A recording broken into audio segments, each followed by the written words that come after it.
സങ്കീർത്തനം 41. സംഗീത പ്രമാണിക്ക് ദാവീദിന്റെ ഒരു സങ്കീർത്തനം. എളിയവനെ ആദരിക്കുന്നവൻ ഭാഗ്യവാൻ. അനർത്ഥ ദിവസത്തിൽ യഹോവ അവനെ വിടുവിക്കും. യഹോവ അവനെ കാത്ത് ജീവനോടെ പാലിക്കും. അവൻ ഭൂമിയിൽ ഭാഗ്യവാനായിരിക്കും. അവന്റെ ശത്രുക്കളുടെ ഇഷ്ടത്തിന് നീ അവനെ ഏൽപ്പിക്കുകയില്ല. യഹോവ അവനെ രോഗശയ്യയിൽ താങ്ങും.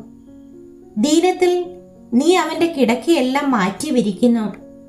യഹോവേ, എന്നോട് കൃപ തോന്നി എന്നെ സൗഖ്യമാക്കണമേ. നിന്നോടല്ലോ ഞാൻ പാപം ചെയ്തത് എന്ന് ഞാൻ പറഞ്ഞു. അവൻ എപ്പോൾ മരിച്ച് അവന്റെ പേർ നശിക്കുമെന്ന് എന്റെ ശത്രുക്കൾ എന്നെക്കുറിച്ച് ദോഷം പറയുന്നു.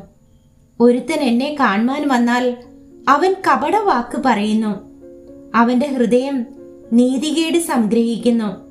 അവൻ പുറത്തുപോയി അത് പ്രസ്താവിക്കുന്നു. എന്നെ പകയ്ക്കുന്നവരൊക്കെയും എനിക്ക് വിരോധമായി തമ്മിൽ മന്ത്രിക്കുന്നു. അവർ എനിക്ക് ദോഷം ചിന്തിക്കുന്നു. ഒരു ദുർവ്യാധി അവന് പിടിച്ചിരിക്കുന്നു. അവൻ കിടപ്പിലായി, ഇനി അവൻ എഴുന്നേൽക്കയില്ല എന്ന് അവർ പറയുന്നു. ഞാൻ വിശ്വസിച്ചവനും എന്റെ അപ്പം തിന്നവനുമായ എന്റെ പ്രാണസ്നേഹിതൻ പോലും എന്റെ നേരെ കുതികാൽ ഉയർത്തിയിരിക്കുന്നു.